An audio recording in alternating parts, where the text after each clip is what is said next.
Allez, cette fois-ci, je pars sur un nouvel aspect de mon expérience en tant qu'illustrateur.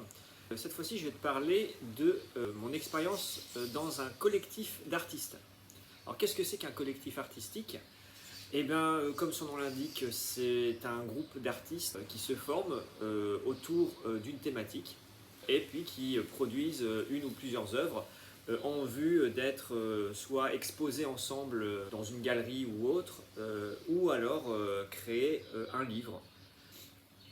Une des premières fois où j'ai découvert en fait les collectifs d'artistes, c'est en suivant le forum Café Salé qui n'existe plus déjà depuis un moment et qui sortait des gros livres, donc des gros artbooks regroupant les meilleures illustrations des gens qui faisaient partie du forum. Alors c'était un collectif vraiment en plus, sinon à plus petite échelle, mais non des moindres, je repense au collectif Sketch Travel qui avait été initié par Gérald Gerlet et Daisuke Tsutsumi. Gérald Gerlet qui est illustrateur pour enfants, de livres pour enfants, et Daisuke Tsutsumi qui est je pense qu'il était directeur artistique notamment chez Pixar. Et ensemble en fait ils avaient eu pour idée de prendre un sketchbook, donc un carnet de croquis blanc, et chacun en fait faisait un petit dessin, et ensuite ils ont scanné le livre et puis ils l'ont vendu tel quel avec vraiment je ne sais plus combien d'illustrateurs, mais il y en avait beaucoup, et puis des illustrateurs renommés, parce qu'on avait quand même des gens issus de l'illustration de livres, de bandes dessinées, mais aussi venant de studios d'animation comme Peter de Sèvres, qui faisait les personnages de l'âge de glace, etc. Et en voyant ça, moi, j'avais toujours eu cette envie d'expérimenter le collectif artistique, de faire partie d'un collectif. Et un jour, justement, en allant au vernissage, il me semble que c'était le vernissage d'une exposition collective aussi. Je pense que je crois que c'était ça. C'était autour de l'étrange Noël de Monsieur Jack. C'était à la galerie Art Ludique à Paris.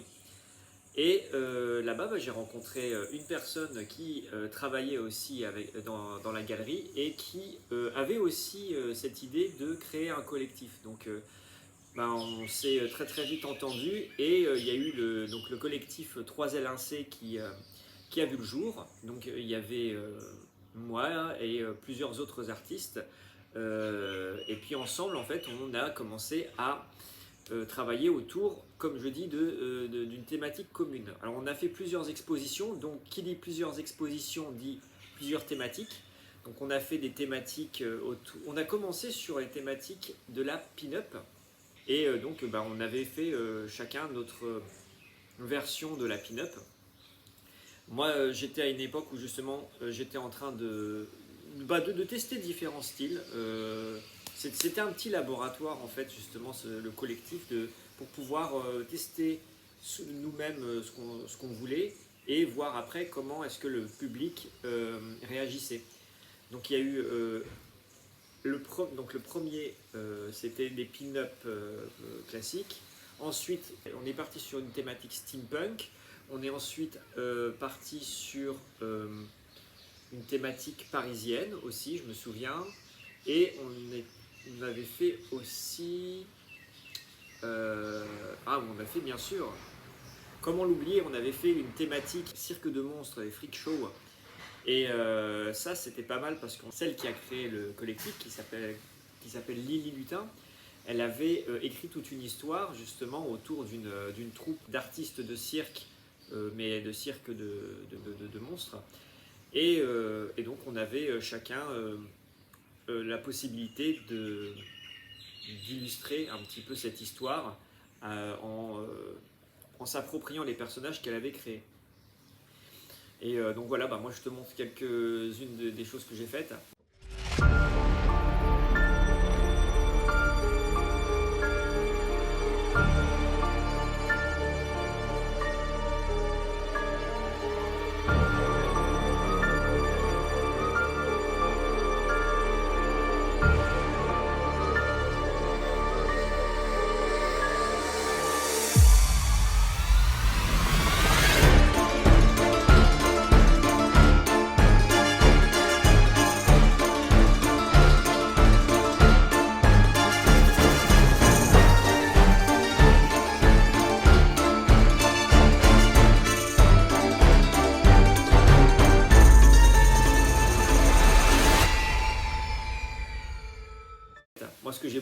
aimé en fait, c'est qu'on était vraiment passé d'une thématique à l'autre, on était passé d'une ambiance vraiment très sexy, très mignonne, à quelque chose de beaucoup plus sombre.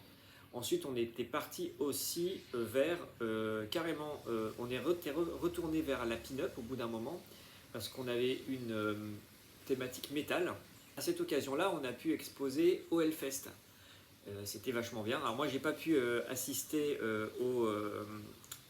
au spectacle, mais j'avais pu voir des photos et j'étais quand même assez content de me dire que mes dessins étaient là-bas.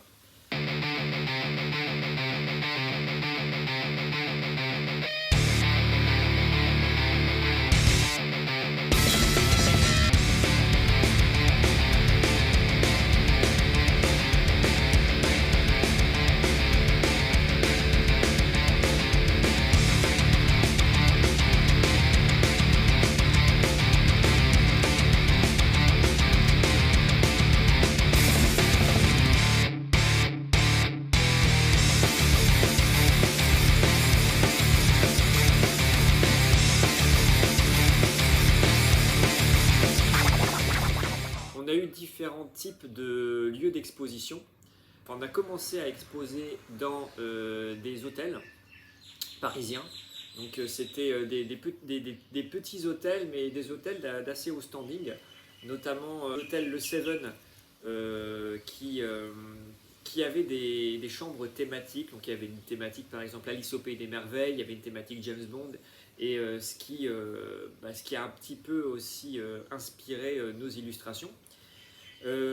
Ensuite, on avait fait des expositions dans des salons geeks, comme par exemple Geekopolis, qui n'existe plus maintenant, mais qui était très chouette. On avait fait 2 éditions, il me semble. Et on avait fait...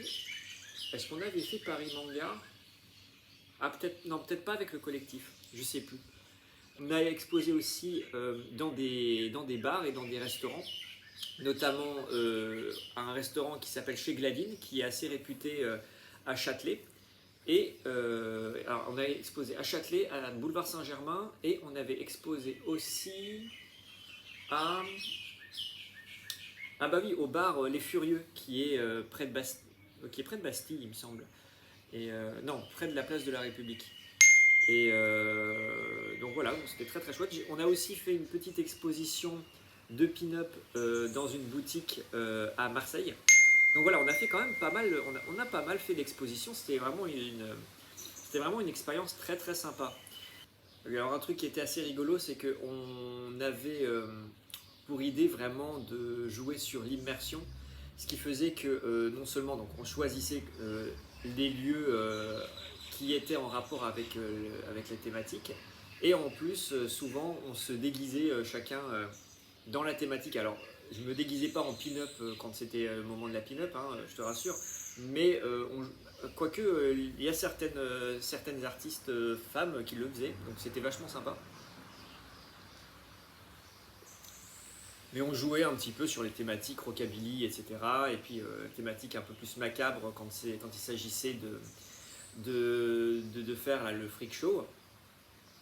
Et donc on jouait vraiment sur ces thématiques-là et c'était vraiment assez rigolo de pouvoir faire ça. Je me souviens plus exactement combien de temps a duré le collectif. Je dirais à peu près entre 2 et 3 ans. Au bout d'un moment, en fait, on a fini par se séparer géographiquement.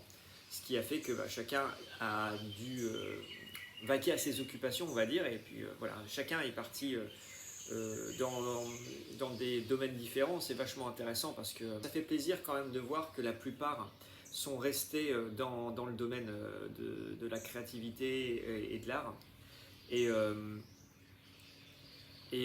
Quand on a l'occasion de se revoir ou de s'écrire, on le fait toujours avec plaisir. L'intérêt pour moi d'un collectif artistique, déjà, c'est que tu découvres des gens, tu te mets en relation avec d'autres artistes, tu travailles avec d'autres artistes qui te permet de voir comment chacun travaille, quelle est l'approche, ne serait pas seulement l'approche plastique, l'approche technique, mais aussi la réflexion qu'il y a derrière chaque artiste.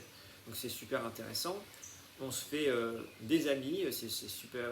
Voilà, il y a des histoires qui se créent avec ce genre d'expérience. Et puis on s'entraide mutuellement, on se soutient mutuellement.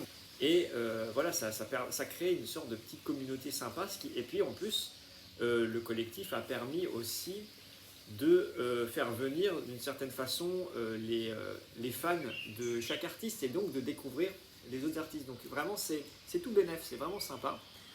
Donc si jamais tu es un artiste, tu es dans ton coin et tu cherches à t'exposer, par exemple à exposer tes toiles, n'hésite pas à aller dans des vernissages, à des salons où tu peux rencontrer d'autres artistes et essaye de voir si vous ne pouvez pas créer des collectifs, si tu ne peux pas intégrer un collectif artistique, parce que ça peut être un tremplin pour toi. Et puis pouvoir travailler sur une thématique précise, ça aide à se focaliser et ça permet de bien entraîner sa créativité. Donc, voilà ce que j'avais à dire sur cette expérience. J'espère que cette vidéo t'aura plu. J'en profite pour faire un petit big up à tous les membres du collectif. Alors, j'espère que je ne vais pas en oublier. Donc, je pense bien sûr à Lily Lutin, à Jordan, à Mademoiselle Calumise, je pense à Ibelia, Mademoiselle, Virginie Siveton, Antonin Gallo, Lulu in the Sky et à Marie Descavel. J'ai oublié aussi Ibi, Séverine. Voilà, j'espère que vous allez tous très bien. Je ne sais pas si vous verrez cette vidéo, mais en tout cas, je pense bien fort à vous. Et ça m'a fait plaisir de replonger un petit peu dans ces souvenirs. Et si jamais un jour je repasse sur Paris, ce sera avec plaisir de vous y retrouver. Allez, sur ce, moi je te dis à bientôt pour une prochaine vidéo. Salut, salut!